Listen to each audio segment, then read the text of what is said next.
gitu Mbak. Gimana kisahnya, mengerikan atau enggak ini? Kalau saya dengarnya sih mengerikan ya Ki ya, karena kan memang orang awam, apalagi kalau udah berkaitan dengan tumbal nyawa dari keluarga seperti itu kan memang mengerikan. Assalamualaikum warahmatullahi wabarakatuh. Di sini udah ada Ki Bagus. Waalaikumsalam warahmatullahi Gimana wabarakatuh. kabarnya Ki? Alhamdulillah baik Mbak Wina. Oke, ini masih membahas seputar batu mustika ya Ki ya. Ini monggo. juga Vina juga ingin tahu, dan mungkin teman-teman di luar sana juga ingin tahu ya. Ki Bagus kan menggeluti menggeluti dunia spiritual dan mempunyai koleksi ratusan bahkan ribuan mustika ya Ki ya. Nah, dari mustika-mustika itu sendiri ada nggak sih Ki cerita mengerikan dari mungkin salah satu mustika yang Ki Bagus koleksi sendiri? Kejadian mengerikan. Mungkin kalau saya cerita ini kan panjang, tapi nggak apa-apa deh saya ceritakan. Jadi manusia dengan alat, ya kan, pasti manusia itu memilih alat itu cocok atau tidak, ya kan? Sama seperti kita mencari pasangan, kita harus menilai itu cocok atau tidak, ya kan? Benar.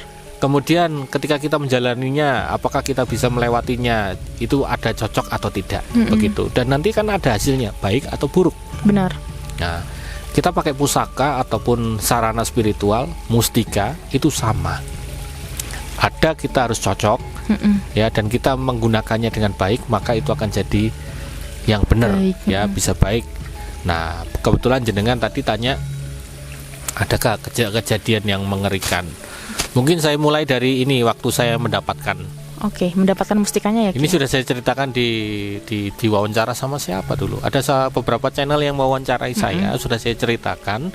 Ya nggak apa-apa deh, saya kisahkan balik. Ini waktu saya kelas 6 SD, yaitu waktu karya wisata atau Tamasya. Zaman dulu namanya Tamasya Mbak. Itu kelas 6 SD. Ke Malang tuh, ya, sama teman-teman waktu kecil banget tuh, ke kolam renang. Seneng kan anak-anak main kolam renang, dan saya jujur di situ nggak bisa berenang, ya, nekat nyemplung paling segini sih, sedada. Lompat-lompat, seneng-seneng sama temen. Jalan ke sana terus ke arah nengah, itu ternyata tambah dalam. Akhirnya sampai segini, akhirnya kok maju lagi saya, akhirnya segini, nggak bisa nafas Mbak. Ya, itu kisahnya seperti itu. Singkatnya, karena nggak bisa nafas itu saya sudah menelan air banyak banget. Kemudian udah mau tenggelam ya Ki ya? Tenggelam. Teman saya yang lihat itu, saya lihat di sebelah itu cuma ketawa. Ya pada itu ya sambil tertawa, dikira pura-pura lah. Padahal beneran saya nggak bisa berenang. Nah, di situ saya merasa, waduh, mati aku, nggak bisa berenang, nelen air banyak, udah nafas sudah saya keluarkan semuanya, gelagapan begitu. Kemudian entah kenapa saya masuk ke dalam lagi, celup begitu. Nah, itu rasanya singkat Mbak, tapi semacam kayak ada insight begitu. Saya melihat di bawah itu kolam kan harusnya ini ya, keramik ya, dalamnya dasarnya tanah loh Mbak. Tanah seperti sungai yang keruh. Kemudian ada batang-batang kayu yang mati di dalamnya. Saya melihat itu. Saya itu mau sampai dasar, jeret gini. Itu waktu tenggelam ya Ki? Waktu tenggelam, waktu kehabisan itu ya, semacam kalau katanya kalau orang mau meninggal kan flashback kan Mbak. Wah, ini apa ini begitu kan, akhirnya tak tenggelam. Tangan saya menyentuh dasarnya. Rasanya tapi masih sadar ya Ki saat itu posisinya? Sadar, setengah sadar. Dasarnya itu kelas 6 SD loh Mbak. Dasar itu saya sentuh pakai tangan, rasanya tanah, dingin begitu. Kemudian saya merasa, gurung wayahe iki, belum waktunya. Kaki saya napak di tanah barengan sama tangan saya. Tangan saya ngenggem pasir. Saya mancal tuh, saya tendang. Akhirnya saya naik ke permukaan lagi sambil tangan menggenggam gini. Dan langsung di situ saya sadar, saya masih di kolam. Segini nih airnya. Harusnya kan lompat gini aja udah, tapi saking yang namanya nggak bisa berenang, Mbak. Iya benar. Akhirnya apa? Akhirnya kayak panik, ya kan? Hanya lompat-lompat gini. Setengah sadar gue nggak bisa napas, gue rasanya kayak udah mau kencing gitu, sudah dimbun-bunan rasanya. melompat-lompat gini, akhirnya sampai pinggir ngeraih pakai tangan kiri ya, pinggir kolam. Bentar, ada suara di atas. Oh, burung itu. Oke, kita lanjut. Ada gangguan. Kemudian tangan kanan tetap gini, entah kenapa kaku. Kemudian saya di atas itu langsung kayak muntah-muntah, airnya tak keluarkan dikit. Kemudian nambukan, teman-teman masih ketawa tuh. Tak buka, isinya batu mustika. Nah, ini kisah termasuk mengerikan karena diambang kematian. Iya. Taruhannya Kelas nyawa 6 SD. ya itu ya Ki. Nah, batunya itu hanya saya yang apa ya namanya, saya nyimpen, hanya saya yang tahu. Saya tidak ceritakan sama siapapun di situ sampai usia saya 30 tahun. Dibawa pulang Ki batunya berarti. Tak bawa pulang, tak simpen. Oke. Itu udah saya ceritakan. Itu pertama. Itu. Kejadian mengerikan lagi ketika menggunakan ya mustika. Kalau seseorang itu pakai mustika, kalau tidak cocok akhirnya dia emosian.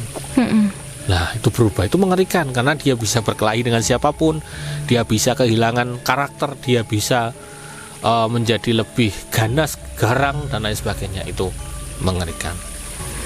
Kemudian, oh ada lagi, ini mengerikan karena tumbal, Mbak. Mustikanya memakan tumbal. Ya, Itu bagaimana ceritanya Ki itu? ya jadi singkat cerita aja ya. Intinya ada orang yang melakukan perjanjian dengan jin jahat atau iblis lah, kita sebut dengan iblis begitu.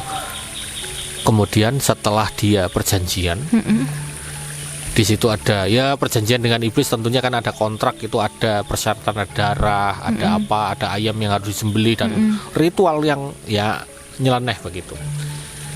Kemudian wujud iblis atau yang dikontrak itu ada di depan, dia, disuruh milih mustika 2. Muncul di situ ada batu 2, disuruh pilih yang warna hitam atau warna putih.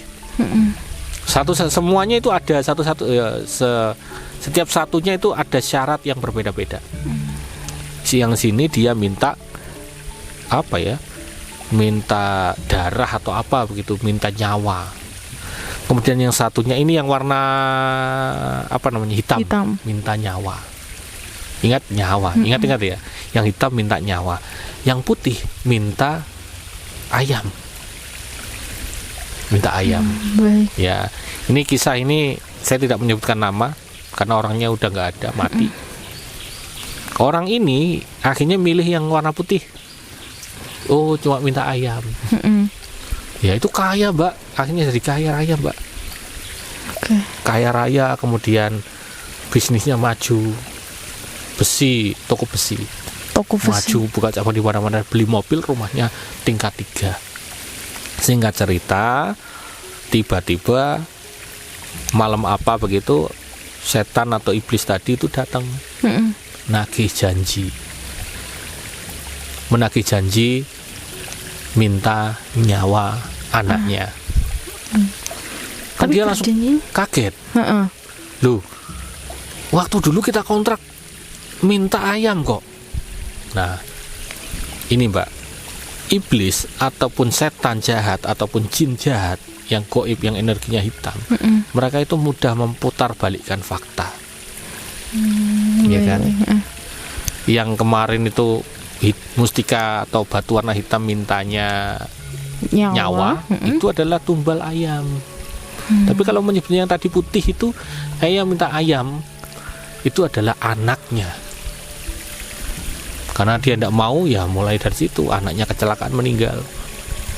Kemudian istrinya sakit-sakitan, akhirnya pisah cerai, bisnisnya berantakan. Akhirnya si orang ini nggak bisa menyediakan ayam tadi, ya nyawa lagi. Dia yang akhirnya kurus kering meninggal dunia. Akhirnya keluarganya berantakan. Ini udah diceritakan banyak loh. Kalau mungkin teman-teman tahu ya monggo ditulis di kolom komentar, ada kok kisahnya. Atau mungkin yang lebih mengerikan lagi. Nah itu. Kalau mustikanya sendiri saat itu digimanain gitu? Ya yang namanya kontrak kalau sudah selesai, sudah habis ya hilang kan. Ya kan. Semacam itu. Jadi ya teman-teman ya, saran saya punya mustika banyak. Ya kan. Saya mustika banyak. Saya di situ tidak menggunakan mustika, wah saya mengejar kekayaan, nggak bisa Mbak. Mustika itu hanya batu, hanya alat ya. mempermudah kita saja. Ya, jadi tidak bisa kita mengejar sesuatu kekayaan instan gampang itu pakai mustika. Itu nggak ada.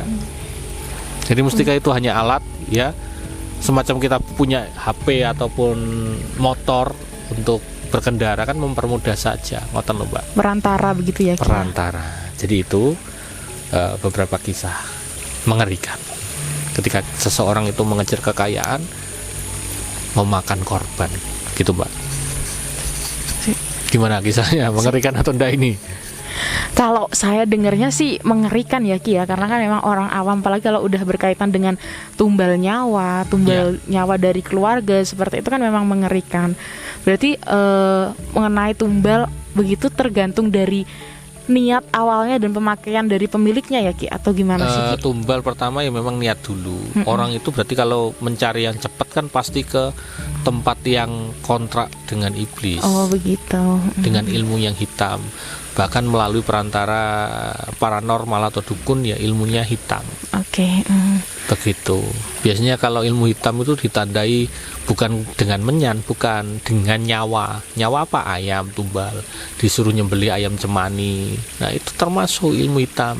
Permulaannya mungkin seperti itu, tapi Ya, nanti harus lama-lama ada tumbal. nyawa itu ya Ki, Iya, nyawa itu manusia hanya ya. untuk gift atau apa ya? Iki loh, saya kasihkan ke kamu, tolong datanglah bantu orang ini. Nah, itu dukun ilmu hitam itu tugasnya untuk itu aja. Begitu. Gitu. Oke. Paham nggih, Mbak? Oh iya benar, ini udah paham ya mengenai tumbal dari Iya, mustika. Terima kasih Ki Bagus penjelasannya. Buat teman-teman juga ini udah mulai paham ya mengenai Iya. mustika yang memakan tumbal. Oke, mungkin nanti kita bisa bahas lagi tema-tema menarik lainnya seputar batu mustika Ki. Monggo, Untuk saat monggo. ini cukup sampai di situ dulu. Iya. Terima kasih atas waktunya Ki Bagus. Wassalamualaikum warahmatullahi wabarakatuh. Waalaikumsalam warahmatullahi wabarakatuh.